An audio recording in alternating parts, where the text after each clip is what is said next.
The NFL Draft is right around the corner, and today on Sports Around the Bar, we're going to be running through my mock draft and how I think all the action is going to shake out on April 29th. Just really quick, before we get into it, I want to talk about the rules. One thing I hate about watching other mock drafts is you sit there and you wait through all the picks, and you finally get to your team, and they don't spend any time on that pick at all, and instead they kind of glance over it and say, oh, well, we're hurried for time. Here's who your team takes, moving on to the next team. So today, to counteract that, what I want to do is we're going to be on the clock for each and every one of these picks. I'm going to take 60 seconds to talk about the pick and why I made it, why I think is the best fit for your team. And really, we're not going to go over that. We're going to try to stay as close to 60 seconds as humanly possible. We'll see if we can get through it. So without further ado, let's get right into it. The first pick in the draft should come as no surprise for the Jaguars. It's Trevor Lawrence, quarterback out of Clemson. The kid checks every box you want to see when you talk about a prospect coming out from college as a quarterback. He's accurate at every level of the field. He has crazy arm strength, releases it with a good flick of his hand, releases very simply and very quickly from his release. He's got great movement skills as well. He's able to scramble and can take off running when he needs to. He's truly one of the most complete prospects we've ever seen coming out of college. There's no way Jacksonville can't take him. The only loser in this scenario, I think, is Gardner Minshew, who showed a little bit of that moxie and a little bit of that just flash in the pan kind of feeling when you saw him out in the field where anything could happen. He could make something out of nothing. Obviously, he's not going to be the starter, but if you're the Jaguars, you have to take a pick on the quarterback. With pick 2, the Jets are going to follow suit and take their own quarterback, Zach Wilson out of BYU. Now, he does have a few more red flags than some other guys in this draft, in my opinion. Guys like Justin Fields and Trevor Lawrence are safer picks in that sort of, I don't really believe the floor for them is that low. Wilson's floor may be pretty low, but when you look at what he did in his last year in college here, you see so many positives, from his ability to move, from his down-the-field accuracy to the quick flick that he releases the ball with, decision-making. Everything you wanted to see came to fruition in his last year in the NCAA. You're hoping that can kind of take the next leap forward in the NFL, and he can become the best quarterback out of the entire draft class, because I think he has an incredibly high ceiling. He does have a lower floor than some of these other guys, but if you're the Jets, you shouldn't be afraid of a little bit of risk. Take Zach Wilson, bet on him being the best quarterback out of the entire draft, and do what you can to sort of build this roster back up around him with the next picks coming up in the draft. At the very least, you've got your guy for the future in Zach Wilson. Now, the 49ers spent a lot of draft capital to get up to pick number 3. They have to go with a quarterback. I don't think there's any kind of argument, and I know the rumors are all swirling that it's going to be Mac Jones. I just don't believe it. I think it's a front. I think that might be the Jets, or the 49ers just trying to play a trick on the Jets and say, oh, we really love Mac Jones. It'd be a real shame if you took him before we did. I don't think that's going to happen either. I think Justin Fields is the pick here. He's, again, outside of a couple games this year, he's been an elite quarterback in the NCAA, in the Big Ten. There's no reason you shouldn't take him when you talk about his movement skills, with what he can do with the ball. I know there's a knock against him saying he doesn't read defenses as well as he should, but you can teach a guy to read defenses. You can't teach the physical skills that he has. I don't think you're going to go for Mac Jones here in this spot for the simple fact that I believe you probably have a much higher ceiling if you're able to coach up Justin Fields than you would have with a guy like Mac Jones, who is a little bit more limited in his pocket passing presence. That's why the 49ers are going to not overthink this and take Justin Fields. With pick 4, the Falcons take nobody. They're going to trade that pick down to pick number 9 for the Denver Broncos, who will get their guy of the future in Mac Jones. Now, this pick, I think, just makes too much sense for it to happen. There's a chance that maybe Denver decides they want to go somewhere else, but ultimately, I think Denver needs to go and replace Drew Lock. They need to get more consistent at the quarterback position when you talk about the talent and the potential this defense has with Vic Fangio calling the shots. You also have tons of weapons, guys like Jerry Jeudy, Cortland Sutton on this offense. The offensive line is starting to come around with Mike Munchak. They need a guy who's going to be a plus in the quarterback position. I don't think Drew Lock has been that guy through his first couple of years. It's time to move on, and it's time to take advantage of this high draft pick they have, trade up, and go get one of the best quarterbacks in the draft. This will also be a record-setting year with 4 quarterbacks off the board, but I think the pocket passing presence that Mac Jones has and his accuracy with the ball is exactly what the Denver Broncos are looking with the offense they've already created. It just makes too much sense here. Pick 5, the Bengals are going to be the first team to, while they are going to try to trade this pick, I don't really foresee a team like the Bears, like the Washington football team, or the Patriots being able to make a move all the way up here to number 5. So they'll be the first team to take a non-quarterback off the board. Looking at everything across the board, I know everybody is saying, hey, you could take an offensive lineman here. We need to protect Joe Burrow, and you're right. But they just signed Riley Reiff at right tackle. They still have Jonah Williams as their left tackle as well, so their tackle position is pretty much set, and it's too early in this draft to take a guard because there isn't one that's as dominant and going to move the needle and try to get you some wins that will come later in the draft. You know, you're not going to spend a high pick on a draft. So instead, they're going to take Kyle Pitts, the revolutionary, apparently, tight end out of Florida. I think the guy is one of, a generational talent when we're talking about tight ends. You're not going to see a guy like this for another 4, 5, 6 years. You have to take him and revolutionize the position. You're going to have one of the better tight ends than anyone else in the NFL. That's exactly what you want with your first overall pick.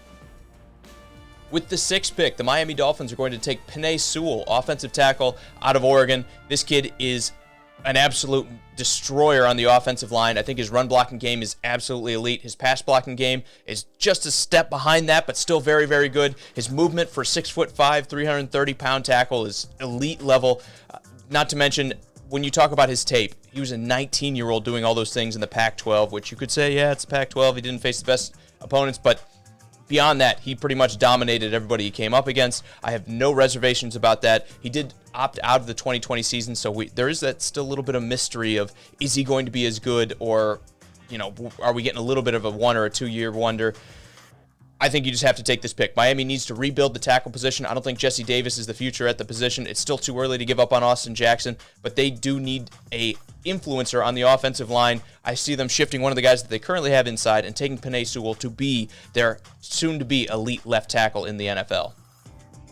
With the 7th pick in the NFL draft, the Detroit Lions are going to take nobody as they trade this pick away to the New England Patriots.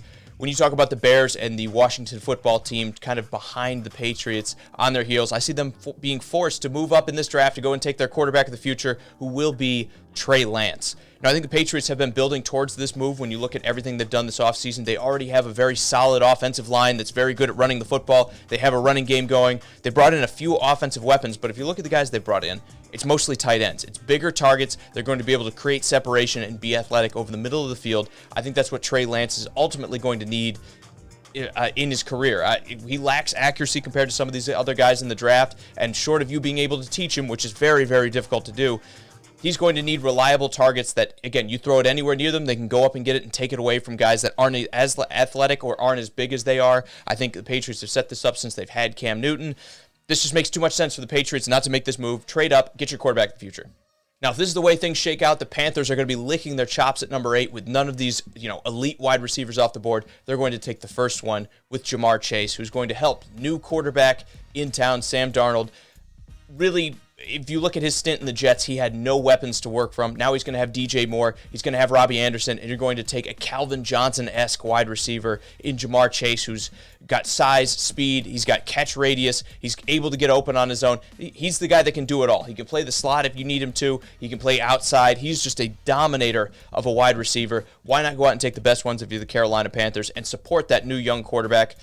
Now, I know there's going to be some people that are calling for them to take a tackle, and they do still have a need at left tackle as well. But when you have the opportunity to take the best guy at a position, I see no reason to not do that. You should go and get the best wide receiver, in your opinion, whether that's Devontae Smith, whether it's Jalen Waddle. To me, it's Jamar Chase by a small margin. I think that's who the Panthers should go out and get with their first overall pick and improve this offense.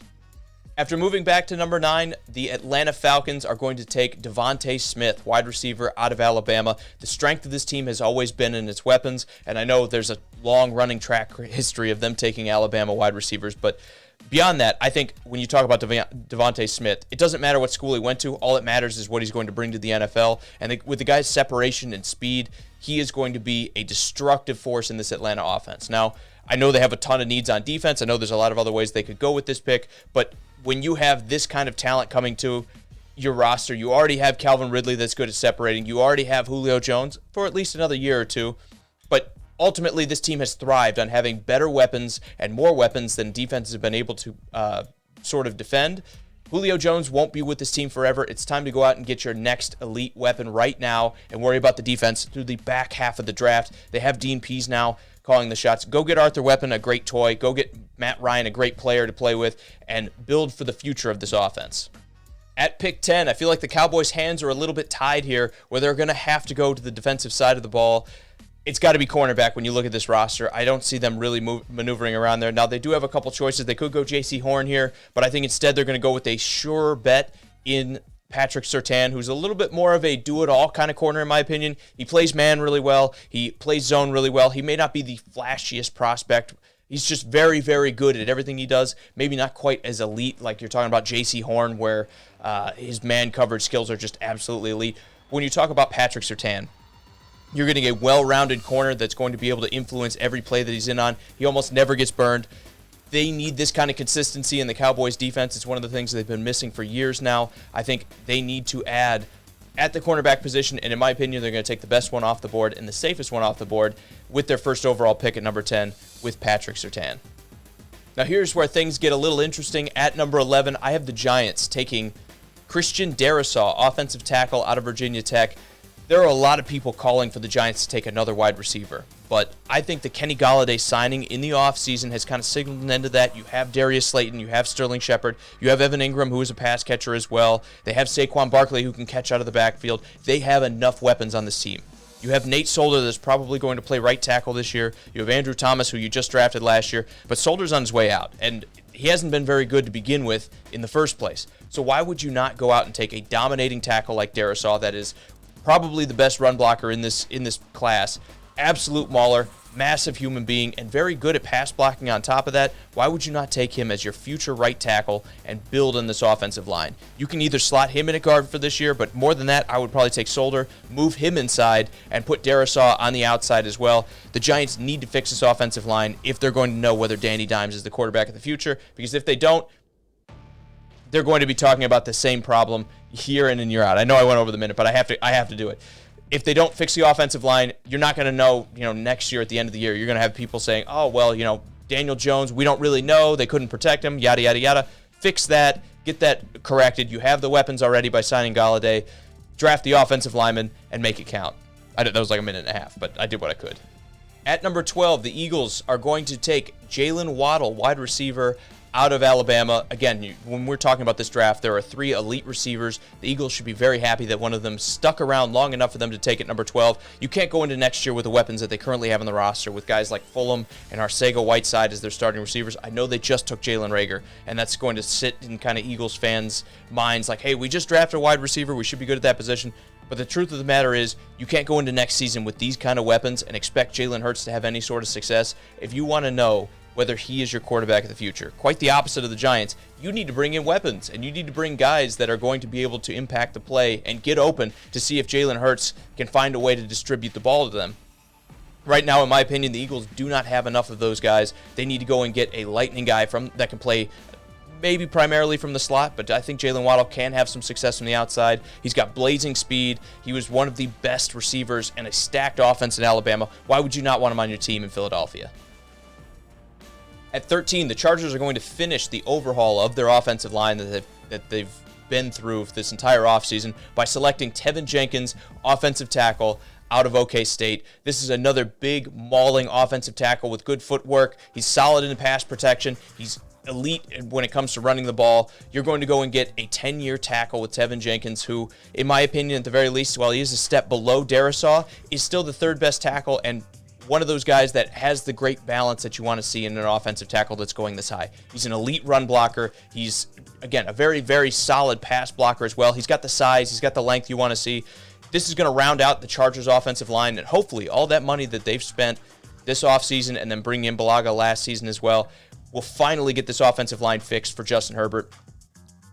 I think they could go a lot of other directions here. They could take they could take a defensive lineman. They could take another linebacker. But when you talk about offensive tackle and finishing what they've already sort of invested so many resources in, taking a first-round tackle makes too much sense.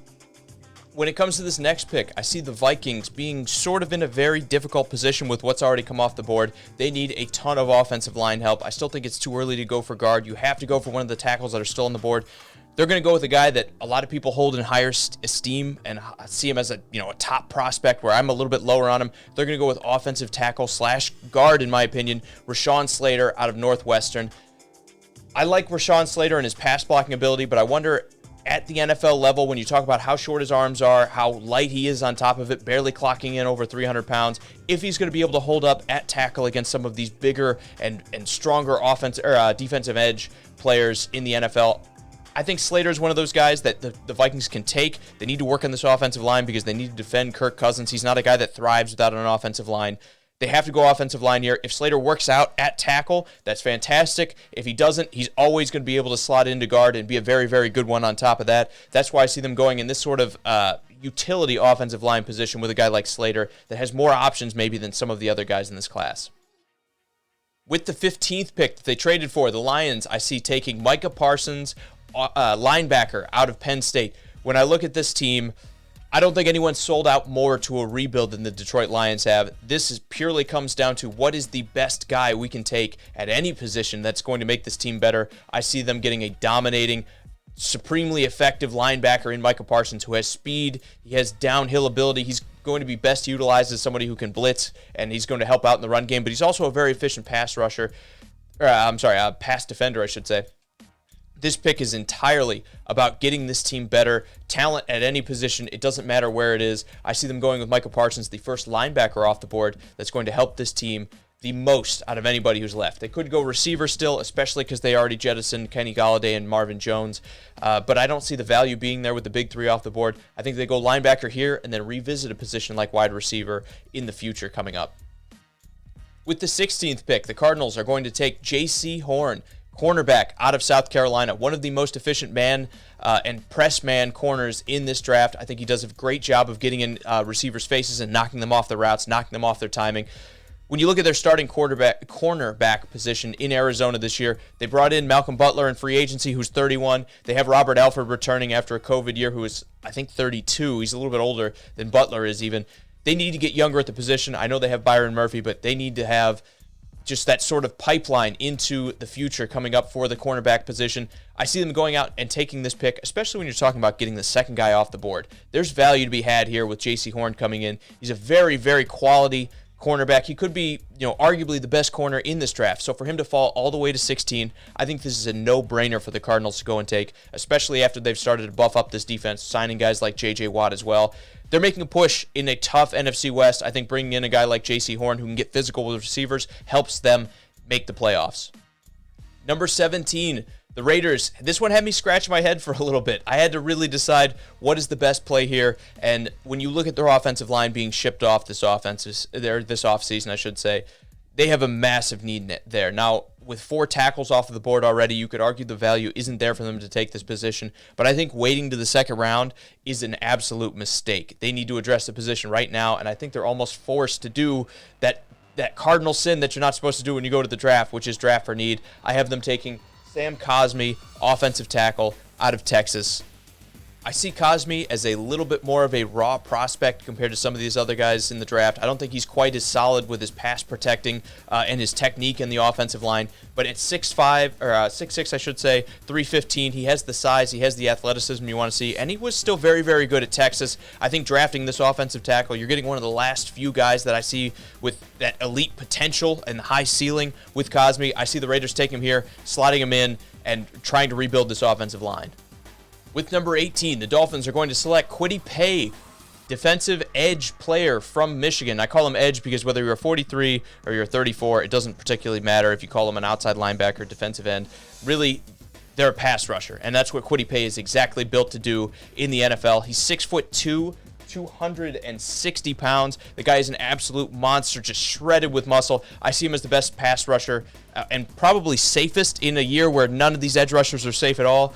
I would have him as the safest pick in this draft when you're talking about buffing up the edge position. The Dolphins' defense with Brian Flores needs to get better at rushing the passer. Paye can help them do that 100%. And when you talk about him running in the 4.5s in his 40 time, he's one of the fastest defensive ends with a ton of muscle on him on top of it. 260 pounds is nothing to shake a stick at. He has the size. He has the speed that you want to see. He's shredded up. He's going to be, again, I think he has great potential in the NFL. He still needs some coaching. There's nobody better to do that, or very few coaches better to do that than Brian Flores in the NFL. This pick makes a ton of sense to me. At number 19, the football team, for lack of another name, is going to go out and take Nick Bolton, linebacker out of Missouri. This guy, while he doesn't have the top end speed like some other guys do in the class, when you talk about his size and his ability to influence, especially in the running game, I think he is an elite linebacker that maybe a step down from Micah Parsons, but I see everybody else in this draft class being a step down from Micah Parsons. The football team is going to draft Nick Bolton to shore up their run defense. They already have an elite defensive line in front of him. They need to get better at the linebacker position. He can cover. He's not the fastest guy in the world, but he's not a liability in coverage as well. I think bringing in a guy like Bolton, who's going to absolutely shut down opponents' running game, is going to be what the football team needs behind that elite pass rushing defensive line that they're building in front of him.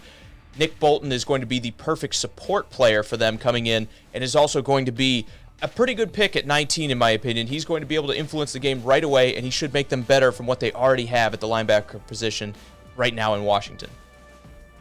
The Bears at 20 are left in a very interesting position because while they could use positions like quarterback, obviously, as well as help along the offensive line, a lot of that value has already been stripped from the board. And I do believe that when you have teams like the Patriots and the Broncos that are in much better position to move up and take a quarterback than the Bears are, they're going to be forced to stick at 20 and pick the best available player, which to me is a versatile cornerback in Greg Newsome on this board. Now, they did bring in Desmond Trufant this offseason, who was coming off a tough year last year, but they've addressed the position a little bit. I just think Jalen Johnson is going to need more support, especially in today's NFL. You already have that defense that the Bears have lived and died by in the past. Why not try to get better in the secondary and bring in a guy like Newsome who's going to be able to make a, hopefully, immediate impact and strengthen an already incredibly strong unit? If you have Andy Dalton starting this year, you're going to need to keep teams from scoring. I think Greg Newsome helps keep those points off the board and lets guys like Khalil Mack get to the passer and hopefully shut down other teams as well. Indianapolis is now on the board at pick number 21, and I'm actually going to have them do something that's not very Indianapolis in general, which is take Jalen Phillips, edge rusher, out of Miami. It shouldn't really come as a surprise that they need an edge rusher, but usually, at least from what I've seen out of Chris Ballard and the Colts here lately, they like to play it safe. They like to take safe picks, and they like to take physical players as well. Jalen Phillips is a physical player, but nothing about his game is safe when you talk about him having already retired once due to concussions. This is a gamble, but I think if you were to take out the medical history that Jalen Phillips has had, he would probably be the top edge rusher by a good margin in this class. I mean, the guy has everything you want to see. He has size, he has athleticism, he has great bend coming around the edge. I think he would have been the top edge rusher. Maybe you could put him on par with Kwity Paye, but I think he would have probably been in the top spot at edge rusher, if not for the injury history. I see the Colts taking a bit of a gamble here. They already have a good defense. They need to get much better at edge and rushing the passer. Take a risk. Take a guy that has a super high ceiling and hope for the best when it comes to injury in the future going forward. At number 22, I have the Tennessee Titans with, again, an interesting pick here, taking Jason Owe, edge rusher out of Penn State. Now, the Titans' offseason has been entirely about bringing in enough sort of journeyman players that they're not forced to take a specific spot when it comes to this first overall pick, and instead will be able to take the best player available. When you look at edge rushers off the board, I think there's still a lot of value here, especially because there's so many question marks involved with a lot of these guys on the board. I have the Titans going with edge rusher here, so hopefully a guy like Harold Landry, their edge rusher from last season, doesn't have to play 1,000 snaps. They did sign Bud Dupree in the offseason. I know people are going to say, well, they've got their two guys, but ultimately you need to employ a rotation at the edge rusher position. I think the Titans will need to get stronger at that position anyway. When you talk about Harold Landry coming up on the last part of his contract, there's going to be receivers later in the draft. They'll have to swing for a cornerback later as well, maybe even right tackle if they can find the chance, but the value isn't there with the way this draft is shaken out. They're going to go with edge rusher, take the best available guy that's going to upgrade the team right away in Jason Owe. Speaking of getting risky, this is the perfect time in the draft to do it, and the Jets are going to do that with the 23rd pick that they've received from the Seattle Seahawks. They're going to take Caleb Farley, cornerback out of Virginia Tech, who, again, we could be talking about him being the best prospect in the NFL, or in this draft, I should say, if not for the injury history that he's had this season. Having back surgery for now the second time on his back, again, this is a pick that you're going to have to clear with your doctors. You're going to have to talk to medical professionals before you even consider taking him. But assuming he can bounce back, you're getting a guy with elite closing speed, elite size, who's going to be able to make an instant impact at corner, which the Jets desperately, desperately need. I think when you talk about Robert Saleh, he's going to try to put his stamp on this team and try to get this defense back on the right track. They've already kind of upgraded with Carl Lawson coming in. Now they need guys in the back half who are going to make an impact. At 23, this is the kind of guy that has potential to be one of the best players coming out of the draft, period. If he hits the ceiling, I think the Jets are safe to take a gamble here and take Caleb Farley. Now, Pittsburgh, in my opinion, is in a very bad spot in this draft because they've let so much of their offensive line leave. Pouncey is retired. Feeler has left. Villanueva is still a free agent, but it's very likely he won't be able to come back to the Steelers with their salary cap situation. So they're going to take Alex Leatherwood, offensive tackle / guard out of Alabama. Now, Leatherwood, if he would have come out last year, might have been a top 10, top 15 style pick. This year, he's dropped a little bit. People didn't think he had as strong of a showing in Alabama, but I thought he was still pretty good. I think when you talk about Leatherwood, the advantage to drafting him over some of these other positions is that, kind of like the Vikings, if he works out at tackle, that's fantastic. You got what you asked for. If not, you can always shift him inside, and I think he has potential to be a very, very effective guard as well. The Steelers need to work on the offensive line. They don't need to take any of these other positions because Big Ben, at 40 years old, is not going to be avoiding pressure like he used to be. If you're going to make a run at the Super Bowl, the offensive line needs to improve, and you're going to have to take that position. I know people talk about running back. It's too early for that. The Steelers need to focus on the offensive line and get that fixed and protect Big Ben with their first overall pick. The value is not there. I know I'm going over 60 seconds again, but this is too deep for me to not do it. The value is not there later in the draft, in my opinion, where you're going to get offensive linemen that are going to come in and make, especially at tackle, make a very severe impact right out of the gate. I think they're going to need to take this pick at tackle, maybe even consider trading up when it comes to protecting their 40-year-old quarterback to get a guy good enough to make that happen. They're going to take Leatherwood, hope he works out at tackle, but if not, they'll be able to shift him inside and probably still have a very good guard for years to come as well. Again, 90 seconds. I couldn't help it. I'm sorry. At pick 25, the Jaguars are going to take their second first round of the 2021 draft and select Jeremiah Owusu-Koramoah, linebacker out of Notre Dame. This is an interesting prospect. He's a guy that I'm not exactly sure where I have him on my board because while he has tremendous ability to influence the passing game and he's going to be a very rangy player, he's almost built like a safety. At 215 pounds, I really worry how effective he's going to be, especially in run defense at the NFL level. Having that kind of player come off the board anywhere higher than this spot, I think is certainly too much of a gamble for a lot of these other picks when you talk about some of the other guys they can take. Now, I think he could be a great coverage guy. I think he's going to be the guy that maybe you can match up against tight ends, but even then, I worry about the weight. I mean, he's basically a safety at this point that you're going to be playing in the box. So when it comes to a guy like Owusu-Koramoah, I think the Jaguars are taking a bit of a gamble here, trying to bet on athleticism, but if you get the high-end results and you get a guy who can defend the pass as well as I believe that he can, it's 100% going to be worth it. Now, you are gambling that he's big enough and going to be effective on early downs, but if not, regardless, the Jaguars are going to be better at covering the pass than they were going into the season with a guy like Owusu-Koramoah. I think this pick makes a lot of sense for a team that has 2 first-round picks as well. The Cleveland Browns, in what, in my opinion, is probably the biggest no-brainer, maybe out of the entire draft, are going to go after, well, you could say Jacksonville and Trevor Lawrence, are going to go after a linebacker in Zaven Collins out of Tulsa. This is a guy with rare athleticism. When you talk about his size, he's almost 260 pounds at linebacker, which in today's NFL, not really heard of that much anymore. Usually teams are going lighter for guys that are in the 230s. Zaven Collins instead, on the other side of the spectrum, is still pretty good with his speed, still great rangy, great tackler as well. The Browns need to get much better on the defensive side of the ball, especially over the middle of the field. They've addressed a lot of positions this offseason, bringing in guys like Jadeveon Clowney and then guys like Johnson at safety as well. Fixing the middle of the field, though, should be a priority for the Cleveland Browns in this draft. I see them going with a guy like Zaven Collins, who, at this point, while I don't have him as one of the top linebackers in the draft, is still a very, very effective player. He's going to be rangy. He's going to be able to especially help out in the running game, but hopefully a good coverage guy as well. The Browns need to get better in this position, and I think this is the biggest no-brainer when you talk about roster makeup so far.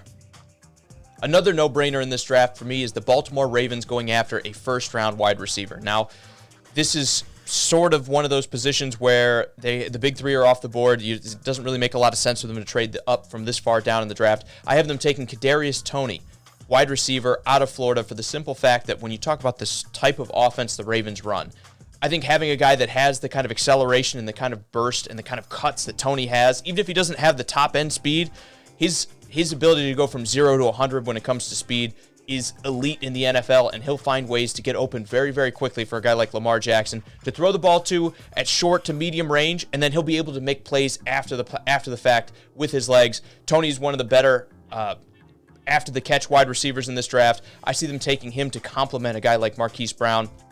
The simple fact is they need to get better than the guys they have. Bring in Sammy Watkins, having Boykin as well. Outside of Hollywood Brown, they don't have enough weapons. Tony is going to be one of those intermediate weapons for them right out of the gate who can play outside for them. At pick 28, the New Orleans Saints, in my opinion, are going to take the position that I've mocked at them for years now, and they always seem to go a different direction when it comes to round one. I have them taking wide receiver Terrace Marshall out of LSU.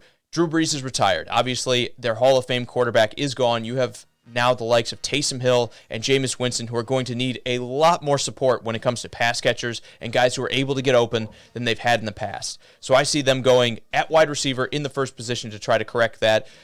Terrace Marshall, good receiver from the outside. I don't necessarily know that I see him on the inside, but the simple fact of the matter for the Saints is they need to get better than guys like Deontay Harris and Smith from the slot. I just don't see them having enough talent at the position. Terrace Marshall is going to give them a deep threat, a larger receiver than some of these other guys in the draft here, and is going to be one of the guys that he had tremendous success at LSU. Hopefully he's going to be able to find a similar role as a number two wide receiver behind a guy like Michael Thomas, who, in my opinion, should take enough attention away from Terrace Marshall to where he's going to be able to thrive in the same role that he kind of had in college.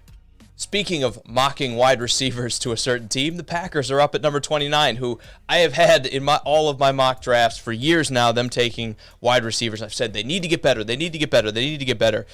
Unlike the Saints, I'm going to go a different direction now because I just don't believe they're going to take a wide receiver in the first round. I can't believe it. I know Adam Lazard kind of came on last year and showed a little bit of something. I just don't see the Packers going that direction. Instead, I have them shoring up the middle of that defensive line that they've already spent a lot of money on at edge rusher and taking Christian Barmore, defensive interior player, defensive tackle, whichever you prefer, out of Alabama. Now, you're getting pass rush ability out of Barmore. He's, in my opinion, the best defensive inside guy in this entire draft by a wide margin, in an especially weak draft. So getting him here in the first round, I think, is a bit of a steal and still sort of has the value you want to see when you talk about the guys you're going to get later in the draft. The Packers need to get better against the run. Barmore should help in that regard, but he also should help them in the passing game and shut down some of those elite teams in the playoffs that the Packers have I don't want to say struggled with, but he might be the guy that sets them over the top when you talk about pass rushing ability from the inside as well. At number 30, the Bills, again, have lived forever on their defense, and last year we saw them take a step back for the first time in several years under Sean McDermott, so I think they're going to address that specifically on the side of the ball. They could go edge rusher here. Certainly wouldn't surprise me if they went with somebody off of the edge, but instead I think they're going to go for a position that's starting to dry up, and they're going to take Asante Samuel Jr., cornerback out of Florida State. I see him most effectively as your slot cornerback. He doesn't necessarily have the physical ability to be an elite outside guy, but I think when you talk about his quickness and his cuts and his ability to read wide receivers and plays as well, putting him in the slot, leaving him as your all-time nickel cornerback that can make plays on the ball, it has tremendous value in today's NFL. These days you spend more than half of your time with at least 3 wide receivers out in the field anyway. Bringing in a third cornerback seems like a no-brainer to me, especially a guy that has the ball skills and the reading ability that Asante Samuel has shown in college, Asante Samuel Jr. Hopefully he pans out for the Bills and his athletic kind of shortcomings are minimized and you get to maximize his ability in the slot. Now, the Chiefs are also in one of those positions where I feel like they've sort of painted themselves into a corner with their offseason moves. You can say they haven't really had a chance, but losing both of your starting offensive tackles kind of shoehorns you into taking one with your first overall pick. So I have them taking Dylan Radunz in North Dakota State offensive tackle with their first overall pick. Really not crazy about this one. He kind of reminds me a lot of Rashawn Slater without as efficient movement skills. He's just a little small, and when you're talking about the NFL, I think at 31 here, it's a worthy pick to take that gamble on offensive tackle, but expecting him to come in and be a dominant player out of the gate, you're hoping ultimately in the next couple of years he can put some strength on, he can put some weight on, and he's going to be able to compete with the top edge rushers in the NFL. I see him struggling against some of the stronger edge rushers. I think the Bull Rush is going to take advantage of Dylan Radunz. The Chiefs don't really have much of a choice. There's already a bunch of tackles off of the board. Short of them trading up, their hands are going to be tied here, and they're going to have to take the best tackle available. If Radunz is still there, I still think it's an okay pick at 31.